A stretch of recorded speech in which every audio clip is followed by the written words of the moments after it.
I'll just, if you want to pledge anything, you'll get your reward. Oh, there comes Diane. Awesome. Hi, thanks for that, Courtney.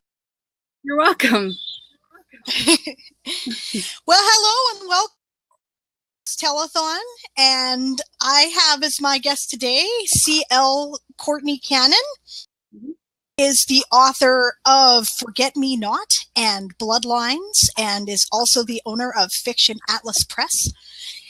And hey, you know, cool to have you here. You've done so much to promote other people in the community, so I'm really glad to have an opportunity to talk to you now. So thanks for coming. Thank you for inviting me. So I figured that what we would talk about is indie publishing in general, and also fantasy literature in particular. So who you like to start, do you think? Because, you know, pretty broad topics, right? Let's go with publishing in general, I guess. What questions do you have for me? I'm awful at coming up with questions. I can answer them, but I suck at coming up No, with that's cool. I'll ask questions. I wing stuff off the cuff. I can handle it. So, yeah. Okay. So Fiction Atlas Press. Let's start there.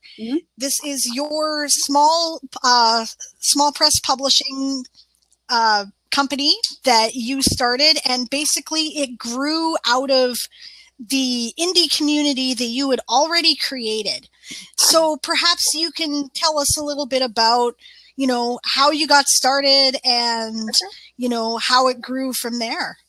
Well, I've always wanted to be an author. I've always been really interested in books, and I've been always interested in design.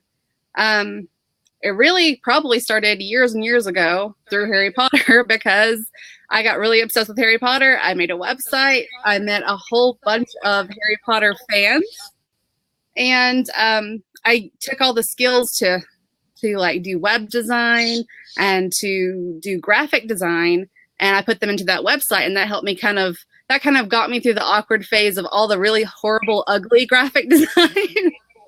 And I was able to learn from that experience and put it to good use later. So I started doing just kind of little tiny graphic design things on Fiverr for a little while. But then my friend Janae Keys, she decided to write her first book. And she had gotten a cover that she wasn't quite happy with. And I said, well, let me see if I can design you something. I never designed a cover before, but, you know, I've done a lot of graphic design. Let me just see if we can make this happen for you. So I came up with a design, and she loved it. Cool.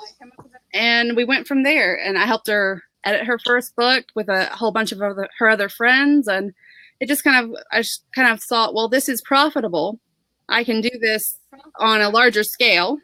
And so I set up a Facebook page. Then a couple months later, I set up a website, and I just started growing my business through, you know, doing quality work and, you know, getting my clients to come back because I was doing quality work, and getting them to spread the word.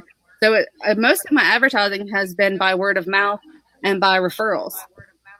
And it's just kind of grew into this huge, big thing. I never expected it to be so big. But eventually I was like, I started teaching myself different skills that you need to publish books, like formatting. And I had to teach myself how to make print covers and all the technical specifications of that stuff. And eventually I just taught myself so many things. I was like, well, I'm already doing pretty much 99% of the things that go into publishing. Why don't I just make this business into a publishing house? And so I got an LLC about 2 years ago, and I've started publishing anthologies, and we hope to publish at least 2 or 3 solo authors this year in the fantasy and sci-fi genres. That's fantastic. Janae is actually fairly successful. She writes almost exclusively, not quite, but almost exclusively interracial romances. And she's doing quite well. So that was obviously an excellent launch to her career. And I know she appreciates you. And I appreciate her. Yeah, Fiction Atlas is pretty awesome. She's awesome. Yeah. There's a little group of us that kind of, women, we're all independent authors, and we talk and share resources and try to help each other out. And I love it. I think it's one of the things that I think the indie community is that it tends to be very supportive, and there's, a lot of people who are lifting each other up. And I think that's fantastic. So, and you're one of the hearts of that. You're like right there at the center of it. I admire you immensely, and I think it's really cool. Anthologies. Now, I had the honor of being in, I think it's your first official Fiction Atlas anthology, Chasing Fireflies. I got a story in there. It's a romance anthology. Romance isn't usually my thing, but I had this sci-fi romance novel thingy that I wanted to tell that was part of a bigger story. Gave me an opportunity. It did pretty well. That's cool. You're coming out with a new anthology just recently. Tell us a bit about that. This will be our third anthology. It actually premiered last Tuesday, and it's a time travel anthology. So it's mostly science fiction fantasy. There are 10 authors, including myself, and it's doing great so far. We have sold a lot of copies where we've got a few blog features, and it's doing great. We hope it'll keep doing good. We just got the paperback approved, so we'll be having paperbacks of that one. I'll be going back and doing a paperback of our second anthology that I never did get around doing the paperback to. But now I have vellum, so that's great. I don't have to worry about it. But the anthology, like I said, it's got 10 different authors, 10 different takes on time travel. And there's there's so many ways that you can do time travel. There's, it can be something you're born with. It can be an object you find. It can be a time machine. It can be a rip in time. There's all kinds of ways that, people could travel in time, theoretically. And we've explored almost all of the ways. So it's a great little anthology. I'm proud of it. I'm proud of all the authors. They worked really hard on it. And it's available right now. And the cover is beautiful. It's called Counterclockwise, by the way, for those of you who are looking for it. There's a lot of really great authors in there, people that I've had the pleasure of working with before. So I hope people want to check it out. I think it's interesting that Amazon counts time travel as its own kind of separate genre. And which, I see the merit in that, because then it separates it from having to be firmly entrenched in either or fantasy. It becomes its own thing, kind of like dystopia is often regarded as its own thing because it could be either as well. And I think that's a neat thing. But of course, it still falls under the SFF category. So that's really cool. Right. And okay. So back general. Okay, so for those who don't know, Vellum is a program that allows you to specifically for print and ebook, and it's got a bit of a steep learning curve, I have found. That's something in Word sometimes, because Word takes so many hours, and I can pop something in Vellum in like an hour and it's done. So it's awesome. Right, exactly. So if you're doing a large amount of publishing, then it's really useful. So you were saying that you basically just kind of acquired these skills as you went in the process of doing your own work and work with other people who were your friends. And I don't know, you decided to branch out because you could see that there was there was actually a potential living in it, right? Like that was something. I think it's a lot nicer to be able to stay home with my kids and not have to go to a regular job every day. I can sit back, read stories, which is something I will love doing anyway. And I get to travel to all these amazing worlds inside these books that get submitted to me, or the one that I get to edit or format. And, it's kind of like a dream job. That's awesome. What do you think is the most challenging element of independent publishing? Marketing is probably the most challenging, I think, for pretty much anyone, any author, any publisher. Marketing is an ever-changing beast, and you have to be on top of all the trends. And, you know, what was popular yesterday may not be popular today. So you're always having to learn something new. And targeting, reaching the right audience, because you can, you know, shout your advertisements to the wind. If you're not shouting to the right people, it's not going to get you anywhere. It's just wasted breath, basically. I agree with you completely. This is my observation too. I absolutely hate marketing. I feel culturally weird about it because Canadian, we're always like, it's a very big cultural thing, right? To not blow your own horn, right? You got to get other people to blow your horn, right? And marketing does not work that way. If you are going to get the word out, you have to talk about yourself like it's awesome, because if you don't believe it, neither will anybody else. And I find this really, it's daunting. Right. I also find, like you do, that the trends and keeping on top of the changes to social media, for example, which is where in my observation, us independent types tend to do most of our marketing. That can be a headache. They always change the rules on us just as we get it figured out. So. We're looking at you, Facebook. Do you have Facebook? Yeah, Twitter too, by the way. Did you know Twitter just stopped? Okay, well, actually, it's Facebook said you can no longer just publish your tweets directly to your Facebook. You have much time you have just added to my rah. Okay, but make it harder for you. So do you have any Oh yeah, exactly.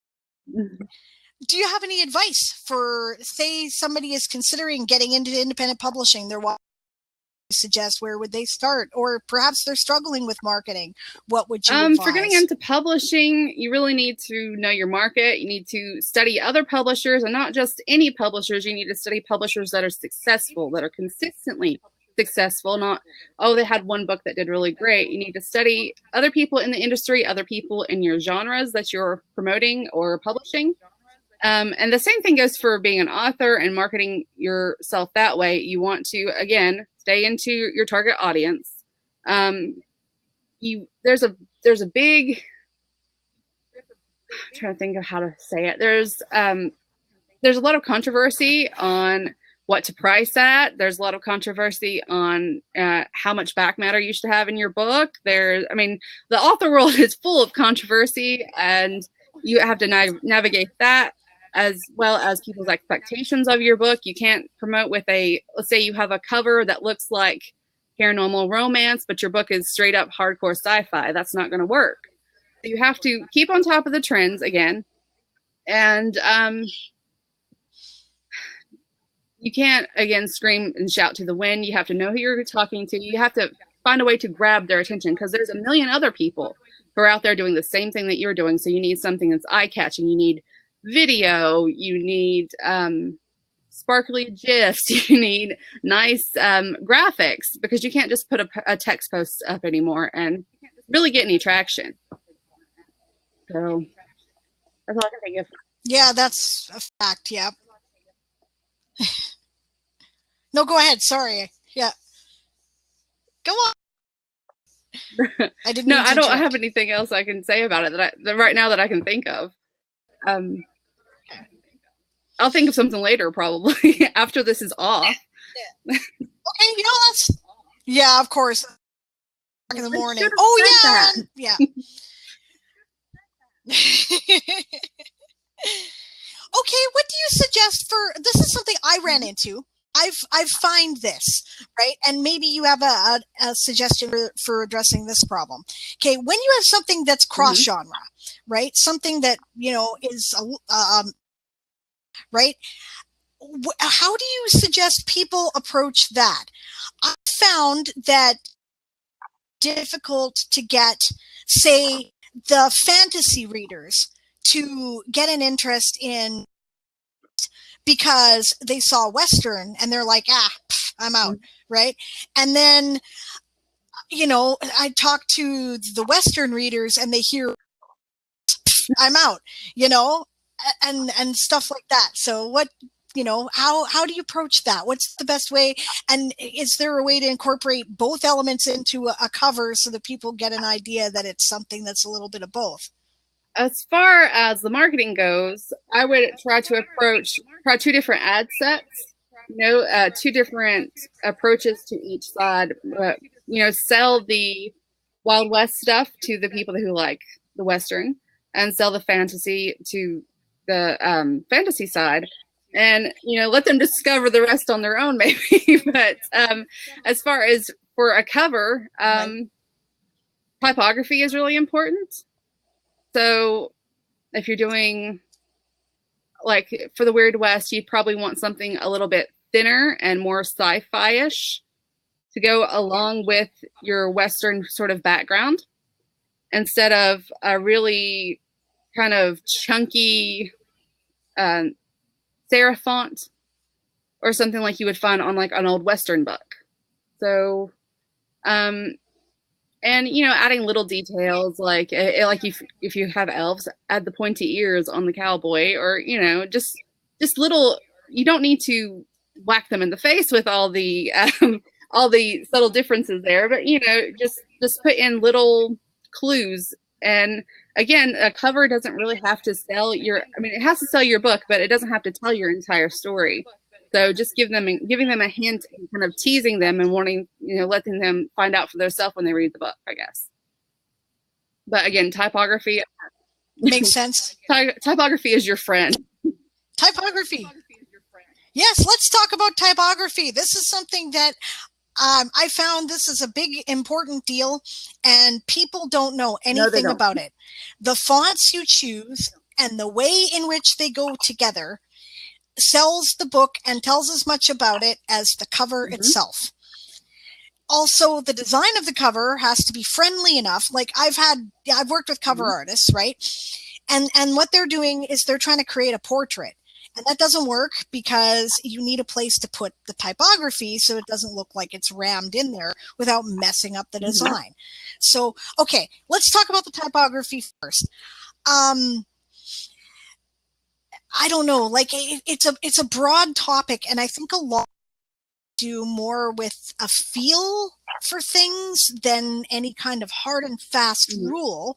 But in general, do you have kind of like ideas, you know, of principles that people can use when they're choosing their font combinations? You don't want to use and their font. You don't want to use more than 3 fonts.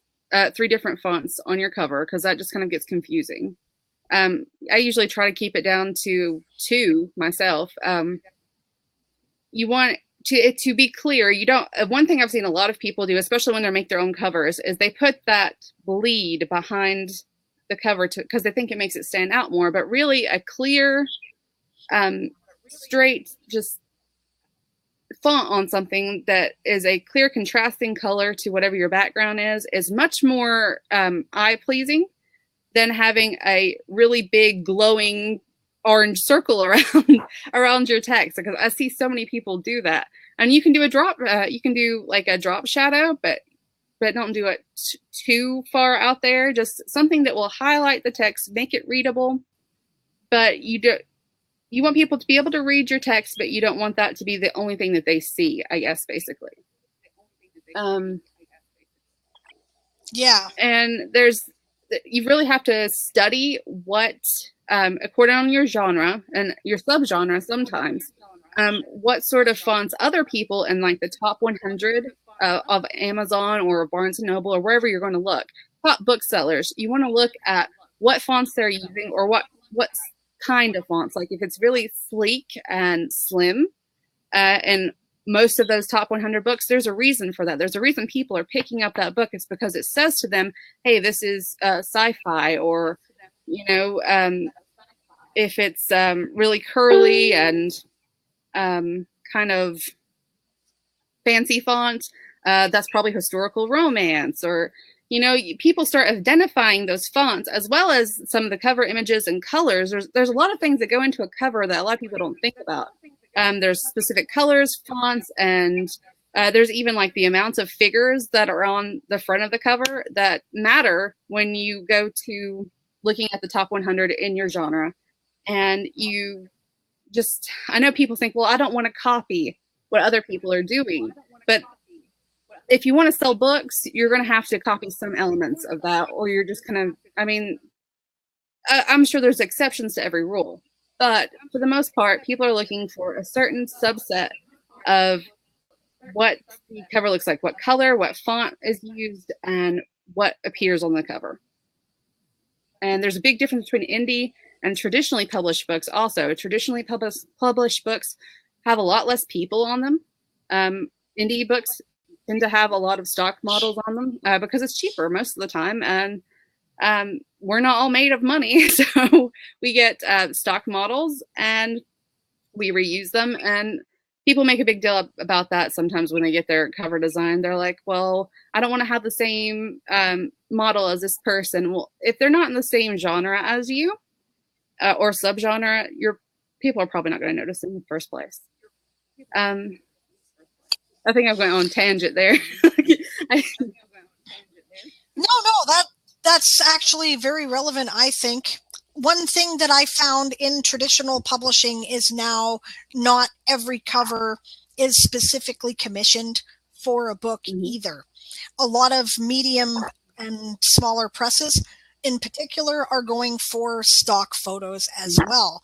So the image on the cover of The Witch's 8 Paths of Power, this image right here, right? This is a stock image I later discovered. And as you can see, yeah, I thought so too. Actually, I can't take any credit for it because, of course, this was a publisher that did this. But, notice the typography, right? It tells the story of what it is, just like you're talking about, right? You immediately look at this and get the idea, oh, we're talking about like magic and witches and things. And that's exactly what we're talking about. So, it's perfect. So I find that in that case, a lot of the lines between traditional publishing is blurring.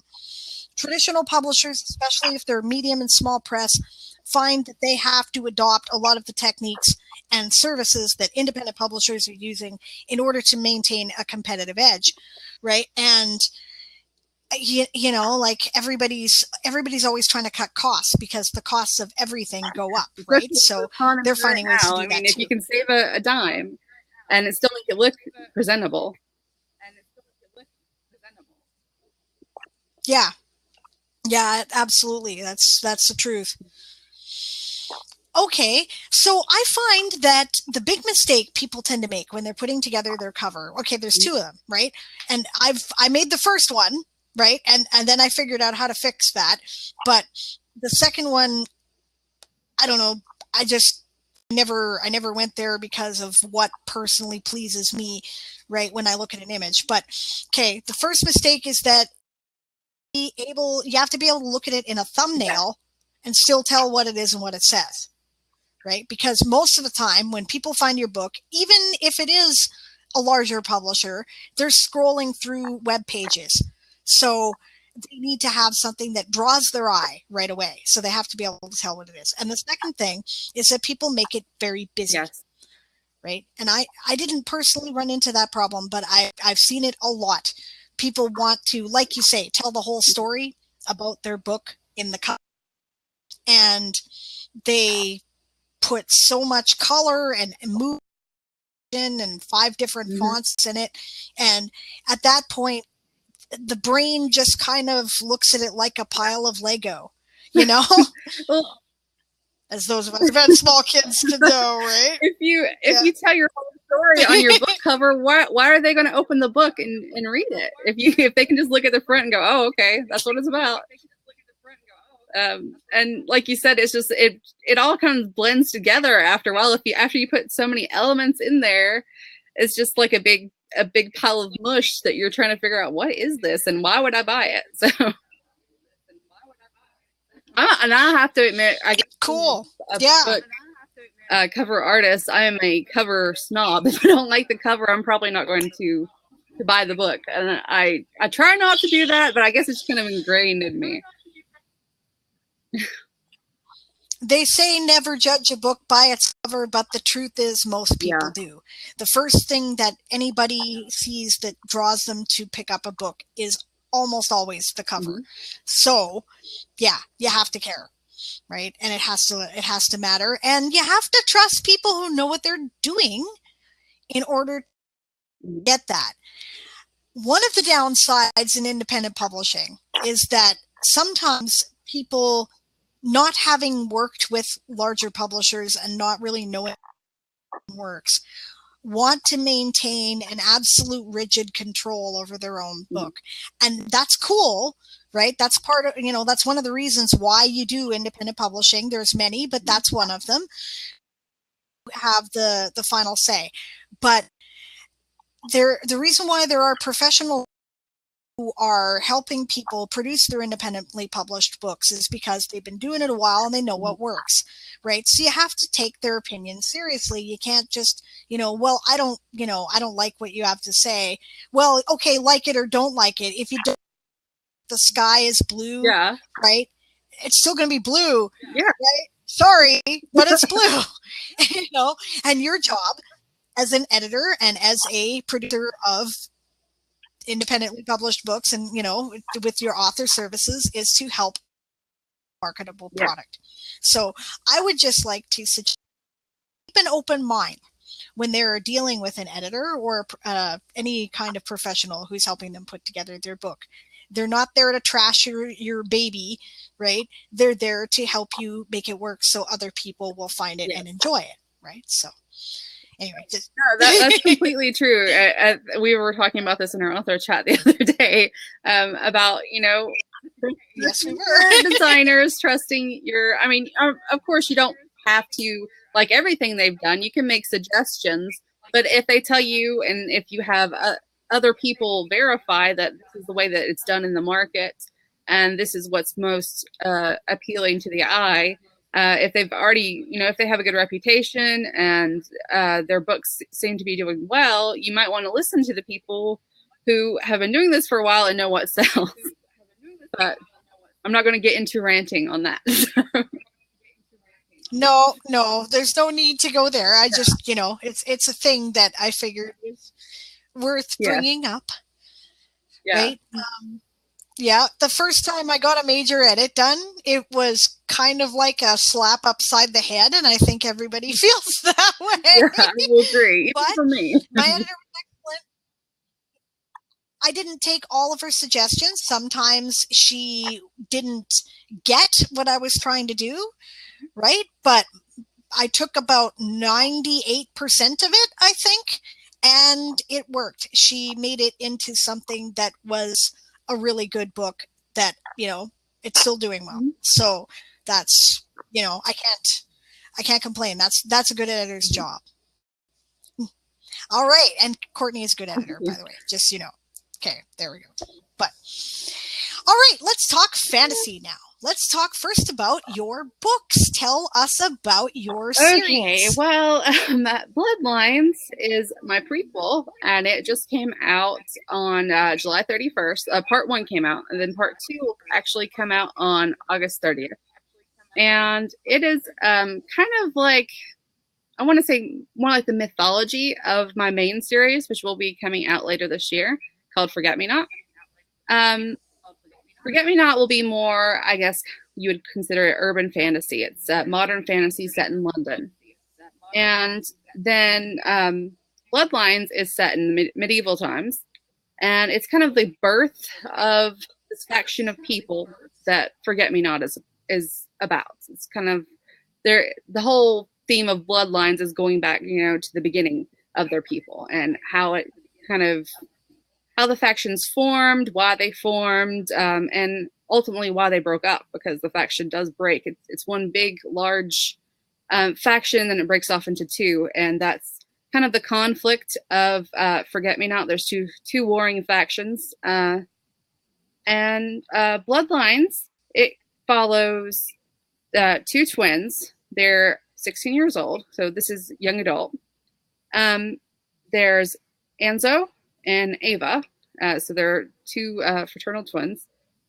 I'm so not good at this. But Anzo. Nobody is, you know. I always feel like I'm just kind of like talking to myself. But Enzo is a fire wielder. He finds out that he can wield fire later. Later on, like that's kind of the premise of the start of the book. You know, he finds out he has these powers. It's medieval times. They're not very fond of these powers. You know, his village is probably going to kill him if, you know, they find out that he has these powers. But he still wants to stay and help his sister, who doesn't have any powers. He hides it from her at first, and then eventually, you know, she's his twin. She's going to figure it out eventually. And she supports him, and he's kind of surprised by that. He thought, you know, he kind of thinks he's a monster now, but she's not. And into all this comes someone else who has powers. Someone much older. Well, not physically, he doesn't look much older. He maybe looks 18, 19, but his name is Samuel. And he comes in, and he's kind of scouting for other people like him so that they can, you know, form this faction and they can take their rightful place. I guess in history, they know that they think that humans are inferior, and they don't think that they should be treated the way that they are, because, you know, everyone wants to kill them if they find out they have powers. And Samuel kind of encourages him to use his powers, encourages him to learn. There is Samuel's second is called Kaya. She has some premonitions, visions. She can sense when someone's going to die. All of the characters kind of have one main power. Then they have a few other powers that they can do, but most powers are unique to each person. Other people can't do them. Samuel can turn into he can turn into any animal he wants to, but most of the time he likes to turn into a raven. So I had fun playing with that. I'm not really a shifter sort of person, but I did like, you know, playing around with that aspect a little bit. But I don't know what else to say about it. I hope I've got a couple of positive reviews on it already. And even though I really, really doubted that I would, you know, because it's my first I've done short stories, but this is going to be my first kind of actual book by myself outside of an anthology. And I was really nervous about it, but it seems to be received well. And like I said, Forget Me Not will be released later this year. I'm hoping around November. And that will be the first book of a 3-book series, unless I end up writing a 4th book. And it follows Bree, Finn, and Blaine. And Bree and Finn, they kind of wake up in the middle of the forest, in Epping Forest in London, or outside of London. And they're found by this waitress named Evie. And they have no memory of who they are or what's happened to them. And they kind of they have to live that way. They can't ever figure out who they are. It's been 3 or 4 years. And all they have is each other. And then eventually, you know, that their memories start to come back, and they start to see, you know, they have these magical powers they've been suppressing. And Blaine comes into it and, you know, tries to help them. He used to know them before. And there's a big war between the factions that I mentioned before. And if I give anything else away, it'll be just like if I put all this on the book. You totally spoiled. Yeah. Yeah. No spoilers. No spoilers. That's a good start. That's cool. That's cool. Why did you start with urban fantasy? What is it about urban fantasy in particular that draws your attention? I haven't actually read what I would say was a whole bunch of urban fantasy, but I really enjoy a lot of young adult. I guess it'd be young adult urban fantasy, and this will be young adult also. And I just like the dynamic of. I've always been someone who likes magic and likes. liked, medieval things. I actually like the Wild West, the Old West. I've had an interest in that, but I've always been someone who liked the past. But I thought, well, there's all these books, like there's Harry Potter, there's the Mortal Instruments, all these young adult books are bringing magic into our modern age. And I thought, that'd be cool. I actually had a dream about a woman who was looking for some lost love that she had, she didn't know where to find it, but she kept dreaming about him. And that's kind of where this kind of came from. It kind of developed. It was set in the U.S. And then I started developing it, and I was like, I live in the U.S., but I don't really like the U.S. that much. I like London. I've always been a big Anglophile. And I like other cultures. Let's do it there. I'm a big BBC, sort of fan of all of the shows and things from England, and I'll just set it over there, and I'll get to use all the slang that I want, and people probably won't understand it, but it's going to be okay because it's my story. And I'll get to explore all the geography because I have never been there, but I have studied it a lot, and it'll be fun to investigate more what sort of geography is there, what the culture is like, and even though I know a little bit, I know I can learn. There's always room to learn more, and I thought it'd be a challenge to kind of try to make the book sound like it was written by a British person instead of some crazy American who just enjoys British people. But mostly especially Bloodlines and especially Forget Me Not, but almost every story I've ever written is mostly about friendship. And like sometimes that friendship turns to love and sometimes it's just platonic. But I always had a big love of writing friendship storylines and what people can go through for their friends, how they can suffer, they can sacrifice, but as long as they still have their friend, as long as they can help their friend, then it's worth it. And that's always been a big theme that I've enjoyed. One of my favorite literary friendships is Frodo and Sam. So I guess that kind of helps a little bit. Frodo and Sam, Harry and Ron and Hermione all together. I have a big love of friendship, and I'm lucky enough to have a best friend who I've had since ninth grade. And well, we call each other our Frodo and Sam because we've been through all kinds of crap. We have stayed together. We've carried each other up that mountain, and it's just something that's really special to me. And I feel like I need to put that out there because a lot of times people will take platonic love and say, oh, well, they're gay, or like you say about Frodo and Sam. Well, there's nothing wrong with being gay. I fully support that. But there are stories that are not about that. There's stories. There's a platonic love, and I love exploring it in writing. And I got really long-winded there. I'm sorry.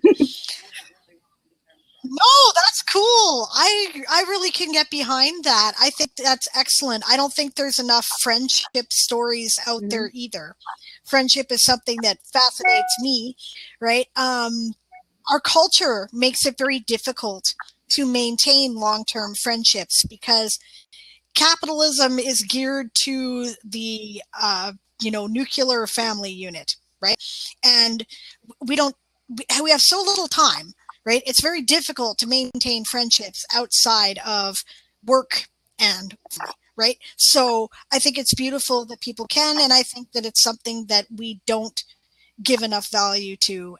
And most of my friends in my life have been men, right? Because I was the tomboy, right? Yeah. And it right off, right? People would be like, oh, so like, are you guys like making out or what? And I'm like, no, man, we're hanging out. We're listening to rock music. What's your problem? Right? It's just, you drive me insane. So I appreciate that somebody is actually addressing that. And yeah, maybe it does turn into something else and maybe it doesn't, and it's just as beautiful. That's great.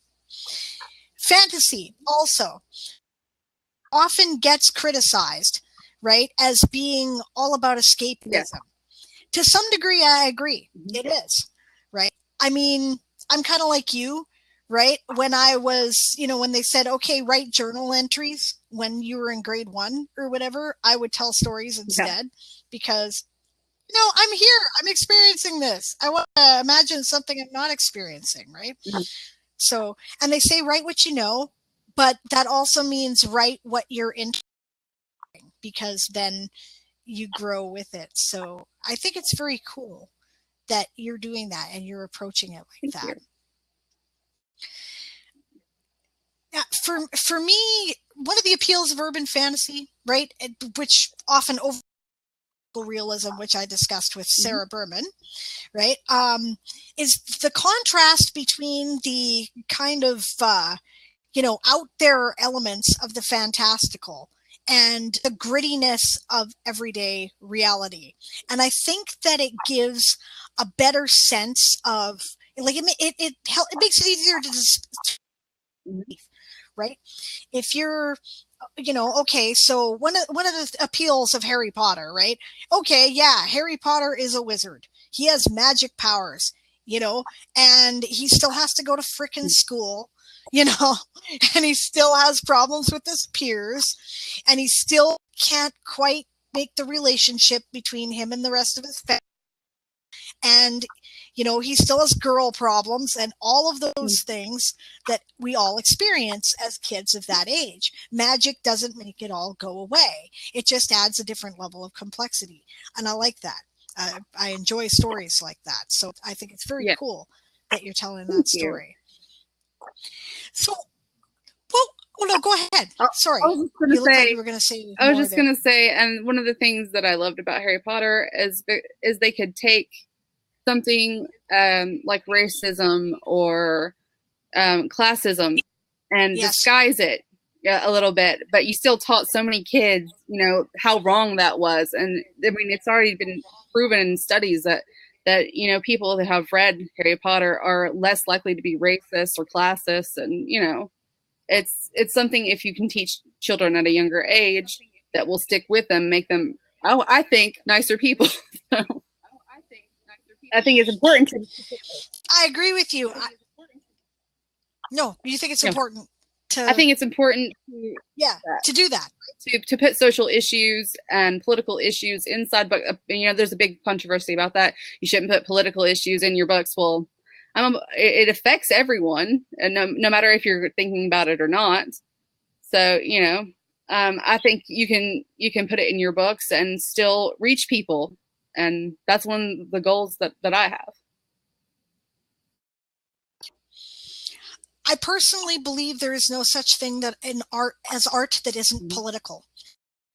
If you make people feel something, you're saying something, you're making a statement. And sometimes usually it should have a broader implication than one person's individual life, and that by nature is political. So I don't really hold much to this, keep politics out of your books.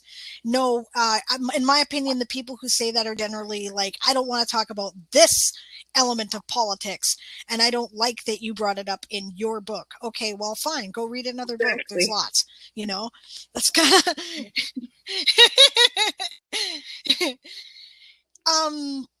yeah, I agree with you. I think that's one of the beautiful things about science fiction.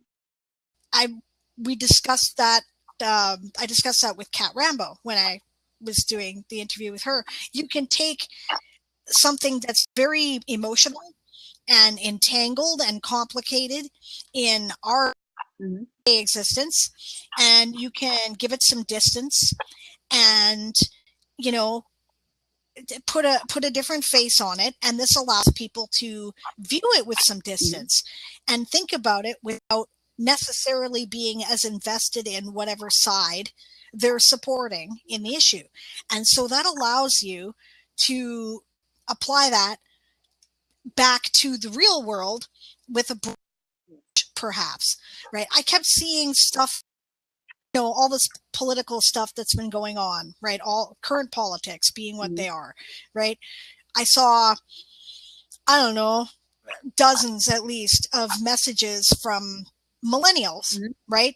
Posting, hey man, I grew up with Harry Potter. I've seen this before. I know what to do. Yeah. You know, and that's good.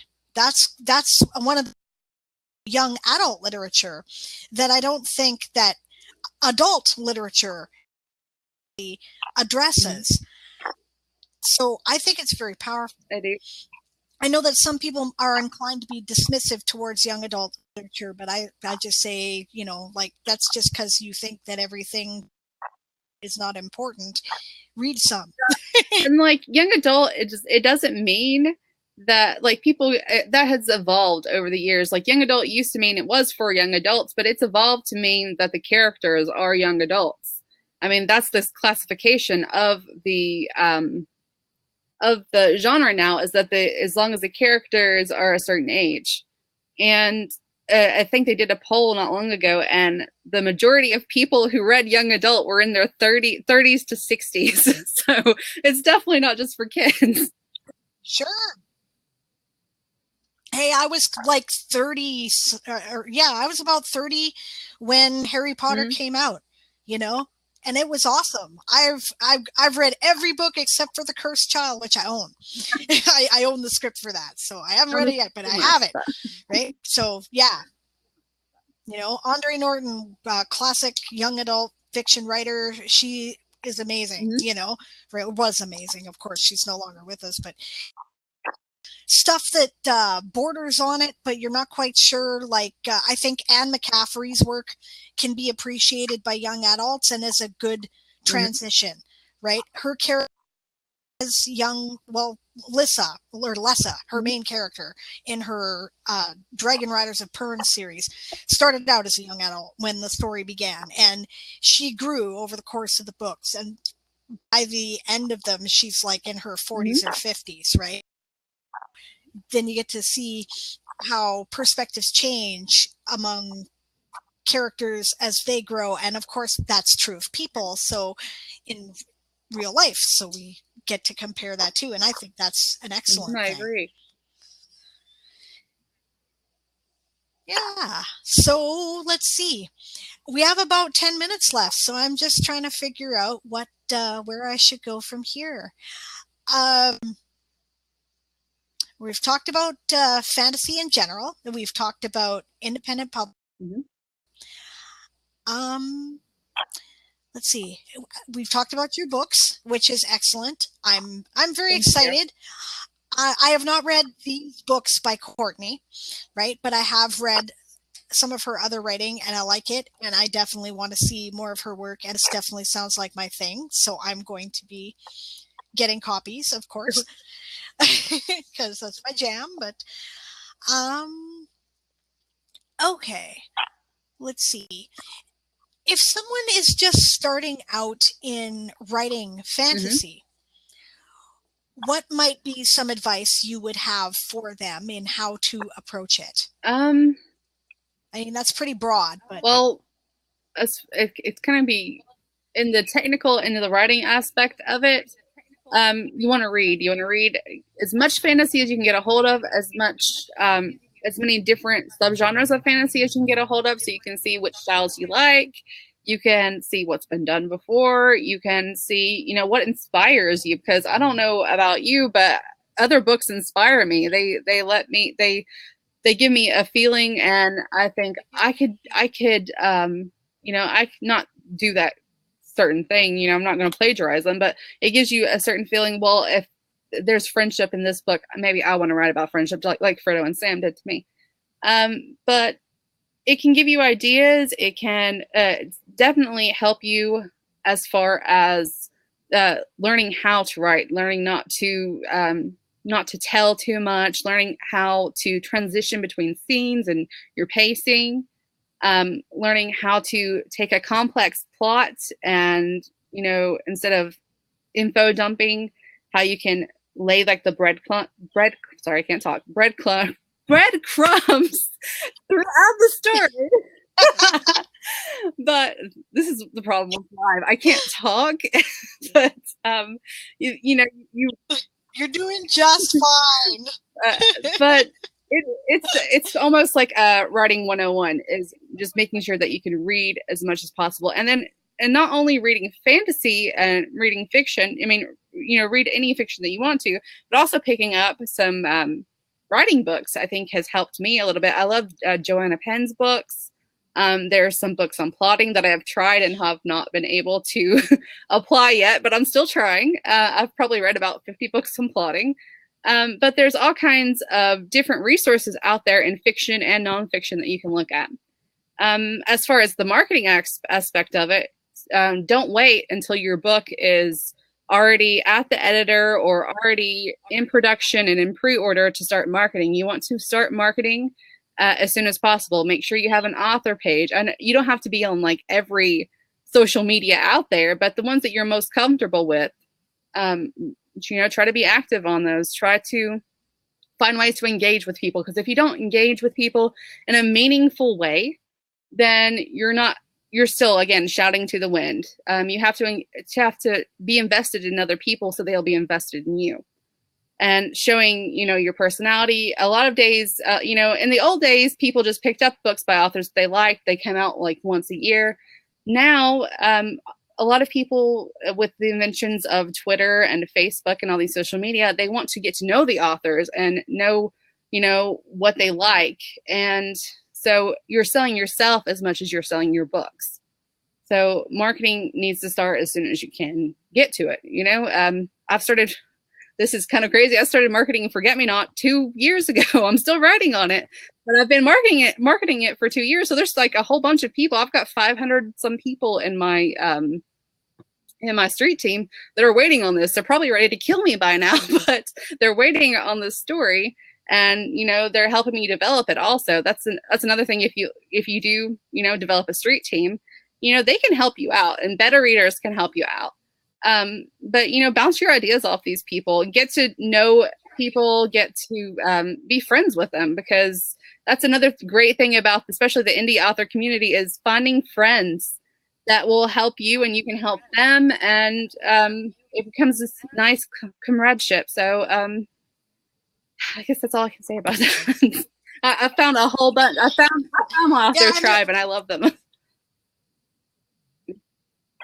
Yeah, it's nice. It's such a pleasure to be able to, talk with people and, be friends with people who are as crazy as you are, in the same insanity that you are, right? Because your not get you, right? They're like, oh yeah, well, she's a writer, and, and they have patience with you. And that's cool. And I appreciate that, but they don't get it, right? So it's good to make friends with other writers who do. And then you can talk about all that stuff. I agree with you about the marketing. Two mistakes that I think people make, right? One is that they turn their social media into a continuous commercial, constantly advertising their book or somebody else's book. Nobody wants to read that. It's boring. There are services that do. People will go there if they want to look at it, right? So what do you put on your social media? Well, okay, I retweet a lot of stuff from NASA. I'm a science fiction writer, and I think that stuff's just fascinating, right? I retweet stuff on the Old West. I retweet information on writing.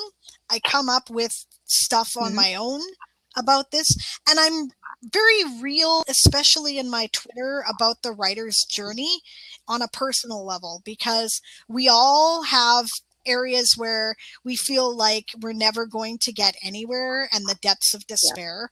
And then we also have real highs where we accomplish something and it matters. And then if you're real about it, I think people care, and they want to share and they want to support you. I've certainly found that about this Kickstarter process. So I think that that was a good object lesson for me. So, yeah.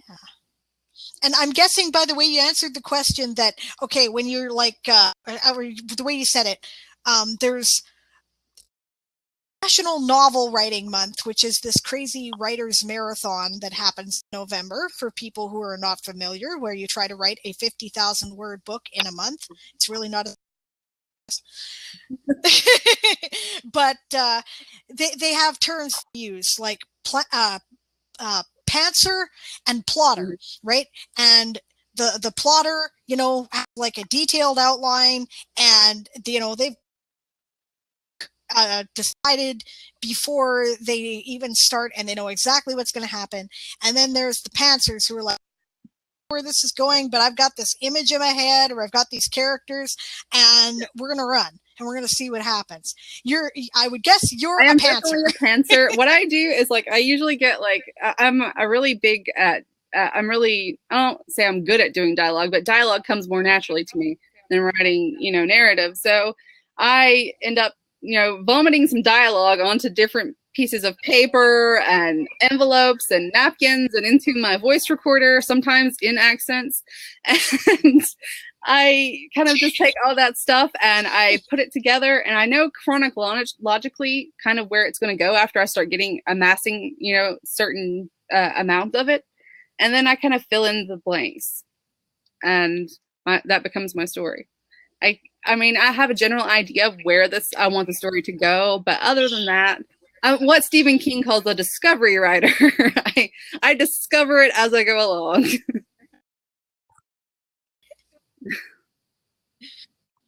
Yeah, that's actually something really cool. I read Stephen King's books on writing. They were very influential. Dance Macabre when I was 10. So, and that's when I knew that's what I wanted to do. Mm-hmm. Right. So, that's how he works, right? He's a pantser, right? He starts writing and he has no idea how the story's going to end until it, right? And then I did this writing course, a master class with, James Patterson, mm-hmm. right? And he is a plotter, and he is like opposed to the idea of anybody approaching it and not knowing exactly how your story is going to end. And I found that really challenging. Did it help you at all, like with your plotting, to take that course? Oh, I wish it did. I have this story that's kind of in limbo, because I know what I want to do with it, but I'm not sure how to get it there. And I was really hoping that the outline would give me that direction, and I have not found it effective for that. I guess everybody's got their own process, right? So you just got to respect your own process. Like I said, I don't know how many books I've bought, like I've got outlines, like PDF outlines that you're supposed to, download and fill the blanks in. I've watched countless YouTube videos. I have got audiobooks, ebooks, regular paperback books, and I've listened to all kinds of people. I've taken a few courses, and I just don't know that I'll ever get there for me, but maybe I'm just not meant to. That just might be the way I'm wired. It might destroy my creativity even to try to plot. So who knows? Yeah, I think if you try too hard to do things that are foreign to you that way, then it creates frustration, and it doesn't allow the process to flow, I think, personally, right? But I would still recommend the course, though. There's lots of other things in it that was very useful. A lot of good advice about characters and, ways to approach story structure, and, things to encourage ideas to come, stuff like that. I'm sure it's good. Probably really it was worth the money. So yeah, I like just listening to other people, even if it's not a process that I can do. I like listening to how other people achieve that, how they figure out how to plot, or how they construct their characters. I think it's interesting. I guess as writers we're curious anyways, but it's interesting to figure, to see the ways that we're different from other people. I agree with you. Yeah, I find the process fascinating too. I guess maybe because, hey, it's my craft, and I always like to learn about aspects of this craft, even if there's things that I'm never going to do. Well, is there anything else any last words, anything, projects you want to draw attention to? Just one, right? Right now we are, we just released Counterclockwise, and that every year Fiction Atlas releases 2 anthologies. One of them is for profit for the authors, and one is completely for charity. The last charity one we did was A Twist of Fate, and it was Twisted Fairy Tales. We released that one last January. But this one we have a new anthology coming up and we don't have a name for it yet, but it's going to be a superhero anthology. And it's going to be 100% for charity. It's going to go to Alex's Lemonade Stand, which is a charity that supports funding for childhood cancer. And so we do have open submissions for that right now.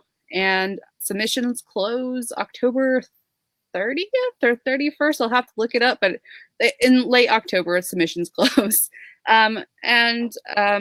We'd love it if you have a story idea, submit it. We'd love to at least, see if it might be a good fit for the anthology. And, it's for a good cause. We're going to be raising the money for the childhood cancer research. And we'll also do besides the fundraiser through the book, we'll be doing our own fundraiser event on Facebook to raise some money also for Alex's Lemonade Stand. So that's all I've got. And it's been so great talking to you.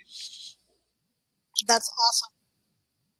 Yeah, this has been really awesome. Thank you so much. Where do people find you? Point them in. Okay. If you want to find me on Facebook, my author page is under CL Cannon. If you go to facebook.com/CL Cannon author. If you want to be in my street team, it's facebook.com/groups/CL Cannon. I have a website, clcannon.net. You can find every single place I am on social media and sign up for my newsletter if you want to. And that's just for the author side. If you want to get a hold of me for any services, or if you want to submit, to the charity anthology, or submit your fantasy or sci-fi book to Fiction Atlas Press for publishing, we are accepting submissions.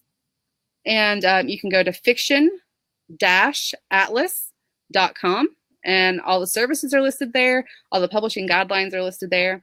And if you can't figure it out on the website, or if you just want to talk to me somehow, you can email me at info@fiction-atlas.com.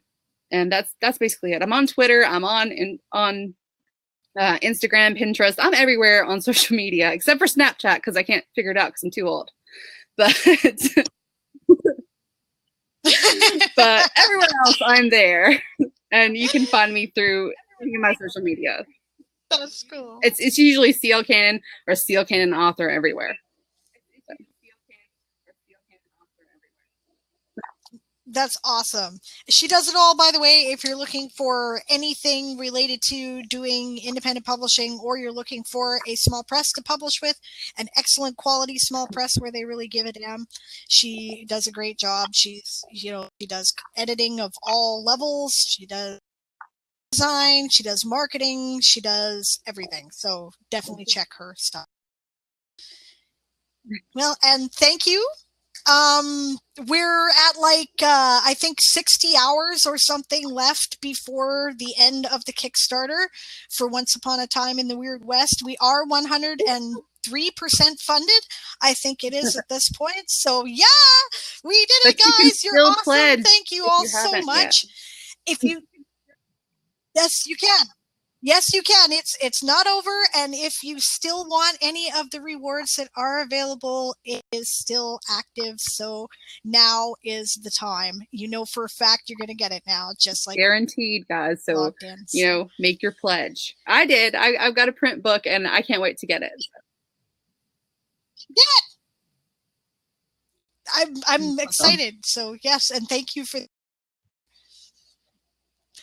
All right. Thank you very much. I would like to tell you when the science fantasy panel is going to be, but I still don't know. It should be either tomorrow or Monday. I'm waiting for a person to get back to me about whether or not they're available, because I have 4 people I've asked to be part of the panel, and one of them is available on Sunday and one of them is available on Monday, and I'm waiting for one of the other 2 to make a final decision about which one is more convenient. But if they haven't decided by tonight, that it is going to be Monday. So that is the plan. All right.